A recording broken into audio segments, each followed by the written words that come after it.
Good morning, students.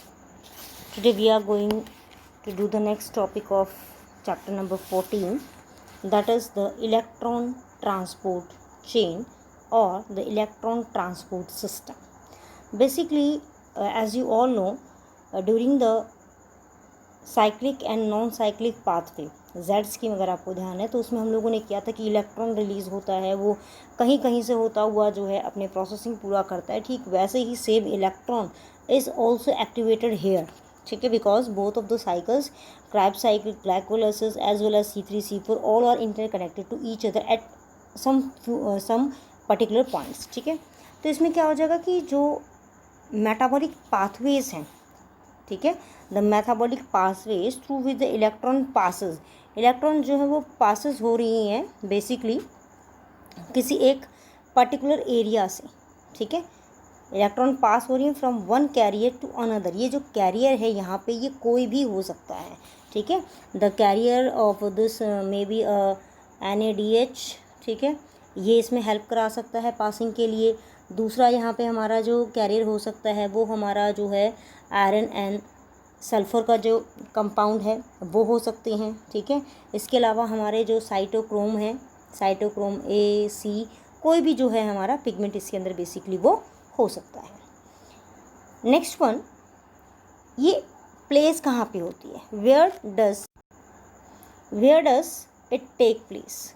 ठीक है, ये कहाँ पर टेक प्लेस होती है, तो इसका जो एक्चुअल साइट है वो है इनर माइटोकॉन्ड्रियल मेम्ब्रेन। अब देखिए आपको ध्यान है कि जो हमारा माइटोकॉन्ड्रिया है it is a double membranous structure. तो ये वाला जो एरिया है इसका, ठीक है, ये जो एरिया है, लेट मी शेड इट, ये जो पर्टिकुलर एरिया है इसका, ये क्या कहलाता है हमारा इंटर मेम्ब्रेन या इनर मेम्ब्रेन, जो सॉरी ये हो गया हमारा इंटर मेम्ब्रेन स्पेस। ठीक है, और ये क्या हो गया, ये वाला जो मार्जिन है, let me use another colour है, ये जो मार्जिन है, ये जो ग्रीन वाला मैं आपको शो कर रही हूँ, this is what we called as inner membrane space. ये क्या हो जाएगा हमारा इनर मेम्ब्रेन स्पेस बन जाएगा। ठीक है, ये इनर मेम्ब्रेन स्पेस हो गया, और इनसाइड ये जो एरिया है व्हाट वी कॉल एज, ये जो इनर का एरिया बन जाएगा अपना basically, this one is called as matrix. ठीक है, तो ये मेन एक्सचेंज कहाँ पे होना है हमारा इनर मेम्ब्रेन स्पेसेस के अंदर, जो आउटसाइड से इनसाइड जो है हमारे आयंस का एक्सचेंज करवाएगी। बेसिकली फोर्स इसके अंदर जो है 5 स्टेप फॉलो अप होते हैं। सबसे पहला जो स्टेप है वो हमारा होता है कॉम्प्लेक्स 1 का, जिसके अंदर NADH डिहाइड्रोजिनेस जो होता है ये वर्कआउट करता है। अब NADH डिहाइड्रोजिनेस जो जीनेस है ये क्या करता है एक्चुअली, ये NADH से, ठीक है, बेसिकली क्या करेगा, NADH जो है इसने क्या करा है कि NADH प्लस H पॉजिटिव जो आयन है ये कन्वर्ट हो जाएगा किसके अंदर, NAD के अंदर। ठीक है, NAD पॉजिटिव बन गया। तो यहाँ पे क्या हो गया, आप लोग देखें कि यहाँ पे एक आयन जो है वो रिलीज़ हुआ है।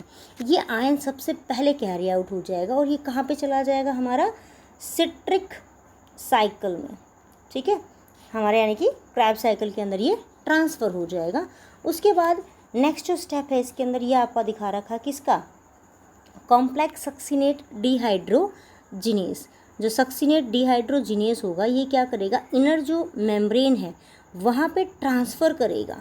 ठीक है, ट्रांसफ़र करने के लिए ये बेसिकली क्या करता है, यूबिक्विनोन, ठीक है, ये यूबिक्विनोन का जो है यूज़ करता है, जो कहाँ पर लोकेटेड होती है, इनर मेम्ब्रेन के अंदर। उसके बाद नेक्स्ट हमारा आता है थर्ड कॉम्प्लेक्स है, वो कौन सा कॉम्प्लेक्स हो जाएगा हम लोगों का, साइटोक्रोम BC1। ठीक है, ये BC1 जो है ये एक कॉम्प्लेक्स होता है जो इलेक्ट्रॉन ट्रांसपोर्ट करता है कहाँ से, साइटोक्रोम C से जाएगा BC1 पे, ये हमारा कॉम्प्लेक्स होता है। ठीक है, उसके बाद ये जो कॉम्प्लेक्स है ये आगे किस में ट्रांसफ़र करेगा, सेम इलेक्ट्रॉन को इनटू द साइटोक्रोम A3। ठीक है, ये A साइटोक्रोम अलग है, A3 साइटोक्रोम अलग है, दोनों को करेगा। और यहाँ पर दोनों के अंदर क्या हो जाएगा, बेसिकली हेयर 2 कॉपर सेंटर। ठीक है, यानी कि जो सेंट्रल पॉइंट है यहाँ पे इन साइटोक्रोम का वो हमारा कॉपर के साथ जो है वो लिंक आउट हो जाएगा। उसके बाद लास्ट जो प्रोसेस है वो है ATP सिंथेटेज का, कि एटीपी की सिंथेसाइज हो गया, कि एनर्जी बनेगी। तो ये वाला जो प्रोसेस होता है एनर्जी फॉर्मेशन का, ये हमारा होता है ऑक्सीडेटिव फॉस्फोराइलेशन। ठीक है, कौन सा हो जाएगा? Oxidative phosphorylation. तो let us look the step by step कि होता क्या है इलेक्ट्रॉन ट्रांसपोर्ट में। पहले हम लोग थ्योरी करते हैं and then I will show you the diagrammatic session. NaDH2 जो है ये ऑक्सीडाइज हो जाएगा NaDH डिहाइड्रोजिनेस की हेल्प से, और इलेक्ट्रॉन क्या करेगा? ये बेसिकली यहाँ पे रिलीज, जैसे ही इलेक्ट्रॉन को ये रिलीज़ करवाएगा, वो इलेक्ट्रॉन जो है, यानी कि ये जो इलेक्ट्रॉन यहाँ पे रिलीज़ हुआ है, ये कहाँ पे ट्रांसफ़र हो जाएगा? हमारा यूबिक्विनोन के पास, जो कहाँ पर लोकेटेड है? इनर माइटोकॉन्ड्रियल मेम्ब्रेन के पास। जैसे ही ये इनर माइटोकॉन्ड्रियल मेम्ब्रेन के पास जाएगा, ऑटोमेटिकली वो क्या करेगा? FADH2 का जो हमारा कॉम्प्लेक्स है, ये उसको एक्टिवेट करवा देगा, और वो क्या करेगा? ऑक्सीडाइज वो ऑक्सीडाइज हो जाएगा किसके अंदर? FADH2 जो है ये भी फिर हमारा ब्रेक डाउन हो जाएगा किसके अंदर? FAD+H2। ठीक है, ये भी ब्रेक हो जाएगा। कौन सी एंजाइम के थ्रू हो जाएगा हमारा ये process? This will take place with the help of a enzyme called as succinate dehydrogenase. देखिए बार बार सक्सिनाइल कोई का वर्ड आ रहा था, तो कहाँ पे यूज़ कर रहे थे हम लोग उसको? क्रैब साइकिल, TCA साइकिल और सिट्रिक एसिड साइकिल में। ठीक है, तो यहाँ से इलेक्ट्रॉन जो है वो ट्रांसफ़र हो जाएंगे हमारे। उसके बाद नेक्स्ट अगर हम लोग देखें इस प्रोसेस के अंदर फिर क्या होगा? जो यूबिक्विनोन है, ठीक है, अब ये ऑक्सीडाइज हो चुका है। Now it will reduce and release electron. तो वो इलेक्ट्रॉन किसके थ्रू रिलीज कर रहा है? Through the cytochrome BC1 complex. BC1 से कहाँ पे जाएगा? साइटोक्रोम C के पास। साइटोक्रोम C जो है ये आउटर एरिया प्रोवाइड करता है किसके लिए? प्रोटीन अटैचमेंट के लिए। ठीक है, और कहाँ पे? इनर मेम्ब्रेन के लिए। बेसिकली किसको प्रोवाइड करेगा? ये इनर मेम्ब्रेन के लिए जो है ये प्रोवाइड करेगा। उसके बाद नेक्स्ट क्या होगा इसके अंदर कि जैसे इनर मेम्ब्रेन को ये ट्रांसफ़र करेगा इलेक्ट्रॉन, तो कॉम्प्लेक्स 3rd to 4th ये हमारी सीरीज़ क्या होगी यहाँ पे? कंप्लीट होगी, कि 4th के पास हमने क्या पहुँचा दिया? अपना इलेक्ट्रॉन पहुँचा दिया। अब जैसे ही इलेक्ट्रॉन ट्रांसफ़र होता है to the 5th stage, 4th stage हमारी हो गई यहाँ पे। जैसे ही इलेक्ट्रॉन ट्रांसफ़र हो जाएगा, तो यहाँ पे जो कैरियर है, जो भी कैरियर हमारा कॉम्प्लेक्स 1 जहाँ से स्टार्ट हुआ था, कॉम्प्लेक्स 1 कहाँ पे स्टार्ट हुआ था? NaDH का हमने कॉम्प्लेक्स स्टार्ट किया था। तो यहाँ से ये कॉम्प्लेक्स कहाँ तक पहुँच गया? 4 तक। और यहाँ पे जो रिएक्शंस हुए हैं, कपलिंग रिएक्शन, यहाँ पे ATP का सिंथेसिस होगा, यानी कि ADP जो है, let me clear it you, ADP adenosine diphosphate जो है ये इनऑर्गेनिक फॉस्फेट के साथ ज्वाइन करेगा और क्या बना लेगा? ATP molecule. तो यहाँ पे किसकी सिंथेसिस हो रही है? हमारी ATP की। ये हमारा कौन सा स्टेप हो जाएगा? 5th step. उसके बाद नेक्स्ट अगर हम लोग देखते हैं इसके अंदर, तो इसमें क्या हो जाएगा? बेसिकली ऑक्सीजन जो है इसका बहुत ही इम्पॉर्टेंट रोल है किसके अंदर? इन removing the electrons and hydrogen ion. और जैसे ही अगर हम लोग देखते हैं, सपोज अगर हम लोग हाइड्रोजन वाटर मॉलिक्यूल का अगर ब्रेकडाउन देखें, तो आपको पता है कि H2+OH हाइड्रोक्सिल आयन के अंदर जो है ये ब्रेकआउट होता है। तो यहाँ पे जो हाइड्रोजन आयन रिलीज़ हो रहे हैं किसके अंदर? हमारे इलेक्ट्रॉन ट्रांसपोर्ट के अंदर। ठीक है, तो ये जो इलेक्ट्रॉन ट्रांसपोर्ट के अंदर रिलीज़ हो रहे हैं, तो ये इलेक्ट्रॉन जो है, हाइड्रोजन आयन जो है, ये किसके लिए हो रहे हैं? For the production of H2+ ion, ये उसके लिए प्रोड्यूस हो रहे हैं। ठीक है, तो this is how the electron transport will take place. Now we will see it with the diagrammatic system. तो डायग्रामेटिक सिस्टम के अकॉर्डिंग अगर हम लोग इसको देखते हैं, तो ये देखिए इसके अंदर भी क्या हो जाएगा हमारा कि inner membrane contain the group of electron and proton transporting enzyme arrange in a series which is called as electron transport chain. 5 complex of inner membrane are, कौन कौन से? NaDH+UQ क्या हो जाएगा हमारा? यूबिक्विनोन। ठीक है, और ये रिडक्टेज और डिहाइड्रोजिनेस कॉम्प्लेक्स के साथ होगा। दूसरा क्या हो जाएगा? Succinate ubiquinone reductase complex, ubiquinone hydroxy cytochrome C reductase complex इसमें ट्रांसफर कर रहा है इसको into cytochrome C oxidase, and finally ATP synthesis will take place. यहाँ पे देखिए आप लोग को दिख रहा होगा स्क्रीन पे कि फ्लो ऑफ इलेक्ट्रॉन का डायरेक्शन कहाँ से कहाँ हो रहा है? From outer to the inner surface. ठीक है, अब इसमें देखिए फ्लो ऑफ इलेक्ट्रॉन कैसे हो रहा है। यहाँ पे आप लोग देख रहे हैं कि यहाँ पे आपको मटेरियल जो माइटोकॉन्ड्रियल मैट्रिक्स यहाँ पे दिख रहा है, इसके अंदर अलग अलग कंपोनेंट हमारे जो है वो वर्कआउट हो रहे हैं। इसमें सबसे पहले अब इसको स्क्रीन को थोड़ा सा शॉर्ट करना पड़ेगा बिकॉज आपको क्लियर नहीं हो पाएगा फिर ये पॉइंट आपका जो हम समझाना चाह रहे हैं आपको। ये देखिए इनर मेम्ब्रेन जो स्पेस हमारा यहाँ पे स्टार्ट हो जाएगा, इस पर्टिकुलर एरिया के अंदर क्या हो जाएगा हमारा कि ये फर्स्ट पॉइंट है हमारा NADH डिहाइड्रोजनस कॉम्प्लेक्स बन गया। अब यहाँ पे देखिए आप लोग इस पर्टिकुलर पॉइंट पे, ठीक है, what is happening in this particular point. इस पर्टिकुलर पॉइंट पे क्या हो रहा है हमारा कि NADH जो है ये किस में कन्वर्ट हो रहा है, NADH पॉजिटिव आयन ये रिड्यूस हो गया NAD पॉजिटिव में। हाइड्रोजन आयन क्या हो गया यहाँ पे रिलीज हो गए। ये हाइड्रोजन आयंस कहाँ जा रहे हैं, this will release into the intermembrane space. और यहाँ पे आप लोग देखिए इस पर्टिकुलर पॉइंट पे सीरीज ऑफ चेंजेस हो रहे हैं and what the series of changes were going to be taken. ये देखिए इसके अंदर क्या हो रहा है हमारा कि FMN जो है ये इलेक्ट्रॉन किसको सप्लाई कर रहा है, ये इलेक्ट्रॉन किसको सप्लाई कर रहा है, आयरन एंड सल्फर कॉम्प्लेक्स को। ठीक है, तो ये हमारे यहाँ पे क्या हो गया, फर्स्ट स्टेप जो है टोटली क्लियर हो गया। Now about the second complex. Second complex कौन सा भी हमारा देखिए ये वाला पॉइंट, ठीक है, यहाँ पे हमारा सेकंड कॉम्प्लेक्स है। इसमें आप लोग देखिए बहुत क्लियरली विजिबल है कि FeS जो है ये क्या कर रहा है, ये इलेक्ट्रॉन दे रहा है किसको, यूबीक्विनोन को। अब यहाँ पे देखिए क्या हो जाएगा कि यूबीक्विनोन जो हाइड्रोक्साइड है साइटोक्रोम C रिडक्टेस को ट्रांसफ़र करेगा किसके लिए कि यहाँ पे FeS जो कॉम्प्लेक्स है ये साइटोक्रोम C1 को इलेक्ट्रॉन ट्रांसफ़र करेगा और सक्सिनेट जो है वो किस में कन्वर्ट हो रहा है, फ्यूमरेट के अंदर कन्वर्ट होगा। यहाँ से इलेक्ट्रॉन ये जो हमारा यूबीक्विनोन है ये सिर्फ एक इंटरमीडिएट की तरह काम कर रहा है। इलेक्ट्रॉन किसको दे दिया इसने, it will release the electron to the cytochrome B and cytochrome 1। अब यहाँ पे देखिए इंटरनल साइड पे 4 हाइड्रोजन आयंस जो हैं वो फॉर्म हो रखे हैं, कहाँ पे चले गए, वो आउटर एरिया में जो है। अगर आप लोग ध्यान से देखें यहाँ पे देखिए इस पॉइंट पे ये रिलीज़ हो रही है।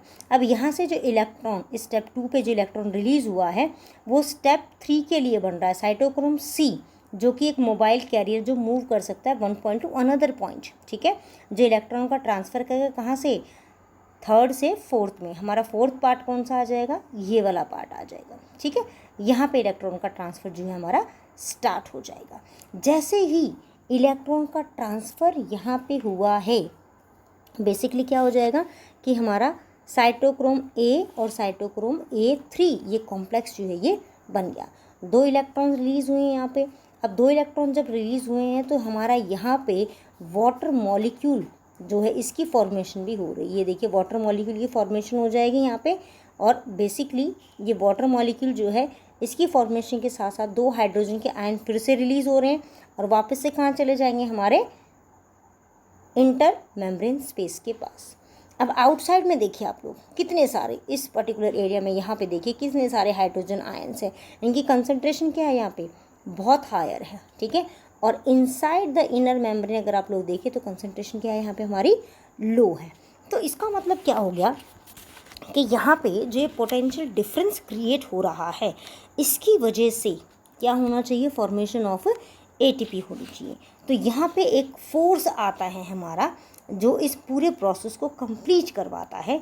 तो वो फोर्स कौन सा है, वो फोर्स हमारा होता है बेसिकली प्रोटॉन मोटिवेट फोर्स। जो प्रोटॉन मोटिवेट फोर्स होता है ये जनरेट होता है due to electrochemical potential gradient. जो आउटर और मेम्ब्रेन है, इनर मेम्ब्रेन, जो इनके दोनों के बीच में जो पोटेंशियल डिफरेंट क्रिएट हो रहा है हाइड्रोजन आयंस का, उसकी वजह से डेवलप हो जाएगा।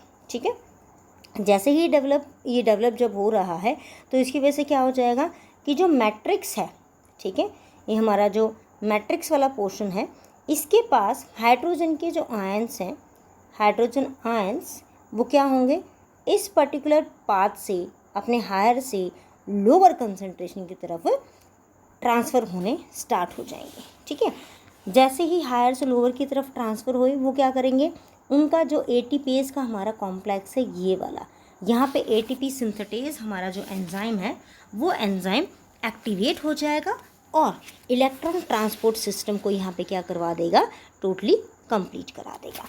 अब ये तो बात होगी इलेक्ट्रॉन ट्रांसपोर्ट सिस्टम की कि वो कैसे वर्क हो रहा है। तो एज यू ऑल नो कि जो भी हमारे प्रोसेस होते हैं there should be a inhibitor जो प्रोसेस को स्टॉप कर सकता है या इनहिबिट कर सकता है। तो हमारा जो प्रोसेस है ईटीएस का, इसको इनहिबिट करना या हम लोग बोल सकते हैं कि प्रिवेंट कौन कर सकता है इलेक्ट्रॉन को ट्रांसफ़र करना, तो इसके लिए आता है साइनाइड। ठीक है, साइनाइड जो होता है वो पॉइजन की तरह एक्ट करेगा, जो क्या करता है इलेक्ट्रॉन ट्रांसफ़र को रोकेगा। किस पर्टिकुलर पॉइंट पे? एट दिस A3 का जो पॉइंट है, इस पॉइंट से इलेक्ट्रॉन ट्रांसपोर्ट को क्या कर देगा, ये रोक देगा। ठीक है, जैसे ही ये ट्रांसफ़र रुकेगा उसके बाद एक और हमारा जो केमिकल है जिसका नाम अपना होता है एंटी माइसिन, ये भी जो है इसके साथ वर्कआउट करता है। साइनाइड तो C3 पे एक्ट करता है, लेकिन एंटी माइसिन जो है ये क्या करता है, ये इंटरमीडिएट का जो कॉम्प्लेक्स अपना आता है ये वाला, बेसिकली ये वाला देखिए यहाँ पे आपको दिख रहा होगा कौन कौन सा है, साइटोक्रोम C1 और साइटोक्रोम B। यानी कि साइटोक्रोम B क्या कर रहा है, साइटोक्रोम C को इलेक्ट्रॉन ट्रांसफ़र कर रहा है, ये इस पर्टिकुलर पॉइंट को स्टॉप कर देता है। इसके अलावा एक और आता है हमारा जो कौन से प्रोसेस को स्टॉप करेगा, ATP सिंथेसिस के प्रोसेस को।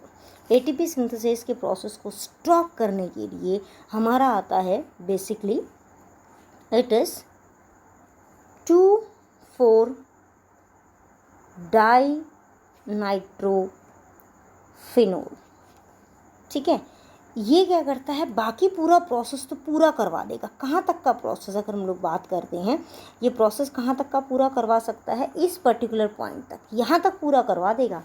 यहाँ से लेके यहाँ तक ये कुछ नहीं कहेगा, पूरा प्रोसेस कंप्लीट होगा। बट ATP सिंथेसिस का जो प्रोसेस है यानी कि स्टेप नंबर 5, ये उसको इनहिबिट करेगा, उसको ये रोक देगा। ठीक है, उसके बाद नेक्स्ट हम लोग देखते हैं अबाउट द ऑक्सीडेटिव फॉस्फोराइलेशन। देखिए ऑक्सीडेटिव फॉस्फोराइलेशन बेसिकली क्या होता है कि जो सिंथेसिस होता है ATP का ड्यूरिंग द ऑक्सीडेशन प्रोसेस, तो वो कोएंजाइम होते हैं ETS के अंदर। ठीक है, जो इसमें हेल्प करवाते हैं। And this was taking place, ये किसके प्रेजेंस में टेक प्लेस हो रहा है, in the presence of oxygen. तो एरोबिक रेस्पिरेशन चल रहा है, तो that's why this is called as oxidative phosphorylation. तो इसके अंदर क्या हो जाएगा, बेसिकली इस प्रोसेस के अंदर कि जो सबस्ट्रेट है वो पहले ऑक्सीडाइज हो रहा है, हाइड्रोजन को रिलीज़ करवा रहा है, फिर वो उसके डिहाइड्रोजिनेज जो एंजाइम्स हैं उनके साथ कंबाइन कर रहा है। देखिए ये वाला कॉम्प्लेक्स की फॉर्मेशन पढ़ ली हम लोगों ने, इस कॉम्प्लेक्स की फॉर्मेशन पढ़ ली। और मेन इंपॉर्टेंट पार्ट क्या हो गया हमारा, FES प्रोटीन कॉम्प्लेक्स, जो इस पूरे के पूरे प्रोसेस को एक्ट करवाता है। उसके बाद नेक्स्ट आता है कि जो हायर प्रोटॉन कंसंट्रेशन वाला हमने जो पार्ट किया था ATP सिंथेसिस का, वो स्टडी किसने किया था कि भाई आउटर मेम्ब्रेन पे हाइड्रोजन के आयंस बहुत ज़्यादा हैं, भाई बहुत एक्सेस के अंदर प्रेजेंट है, इनर के अंदर कम प्रेजेंट है। इसको स्टडी किया था किसने, पीटर मिचेल ने इन 1961। तो ETS वाली हमने जो पूरी साइकिल स्टडी करी है वो इसके अकॉर्डिंग ही जो है बाद में हमारी कैरी फॉरवर्ड हुई थी। और इसने हमें बताया था कि कैसे माइटोकॉन्ड्रिया के अंदर हमारा ट्रांसफ़र होता है। ठीक है, तो इसके लिए इसने अपनी एक थ्योरी दी थी, let us take the theory. क्या थ्योरी इसने दी थी, the energy of proton gradient is used in attaching a phosphate radical to ADP। यानी कि ADP के साथ फॉस्फेट रेडिकल, इनऑर्गेनिक फॉस्फेट को हमें अगर ऐड करवाना है बाय हाई एनर्जी बॉन्ड, दस प्रोड्यूसिंग ATP। और उससे हम लोग क्या प्रोड्यूस करवाएंगे, ATP molecule. The method of forming ATP using electrochemical hydrogen through the membrane is termed as कीमोऑस्मोटिक theory. ठीक है, इसने इसको किसका नाम दिया, कीमोऑस्मोटिक थ्योरी। ये किसने दी थी, हमारे पीटर मिचेल ने 1961 के अंदर। और ये देखिए ये हमारा कॉम्प्लेक्स होता है जिसको हम लोग बोलते हैं ऑक्सीसोम। इसको हम लोग क्या नाम देते हैं, this is called as oxysome and F0F1 complex, जो हमारा किसका पार्ट होता है, हमारे माइटोकॉन्ड्रिया की इनर मेम्ब्रेन का। ये एक्चुअली में वो साइट होती है जहाँ पे ATP सिंथेसिस का वर्क हमारा जो है वो पूरा होता है। ठीक है, इसमें आप लोगों को बिल्कुल क्लियरली विजिबल है कि जो हमारा ADP है ये इनऑर्गेनिक फॉस्फेट के साथ ज्वाइन हो रहा है। हाइड्रोजन जो आयन्स हैं वो क्या कर रहे हैं, सिर्फ एक इंटरमीडिएट की तरह, देखिए सिर्फ अंदर आए और बाहर निकल रहे हैं। और जैसे ये क्रॉस आउट करते हैं इस F1 कॉम्प्लेक्स के अंदर, तो ये क्या करवाते हैं, इन दोनों मॉलिक्यूल्स को ATP और ADP को कंबाइन करके किसकी फॉर्मेशन करवा रही हैं, हमारे ATP की फॉर्मेशन जो है वो करवा देते हैं। तो ये है हमारा कंप्लीट किसके बारे में, about the electron transport system. ठीक है, so this is all about the electron transport system. Meet you in the next video which will carry about the respiratory balance sheet. भाई हम लोग स्टडी करेंगे किसके बारे में नेक्स्ट वीडियो के अंदर, about the respiratory balance sheet. सिर्फ अकाउंट्स वाले नहीं शीट स्टडी करते हैं, हम बायोलॉजी वाले भी स्टडी करते हैं। तो हम लोग नेक्स्ट वीडियो में देखेंगे कि रेस्पिरेशन की एक बैलेंस शीट कैसे बनाने। बैलेंस शीट के अंदर हम लोग बेसिकली क्या देखते हैं कि ATP के कितने मॉलिक्यूल यूज़ हुए, कितने रिलीज़ हुए, नेट ATP कितना हमें जो है वो मिला। ठीक है, तो गेन ऑफ ATP के अकॉर्डिंग हम इसको जो है चूज़ आउट करते हैं। Keep on watching, keep on studying. Thank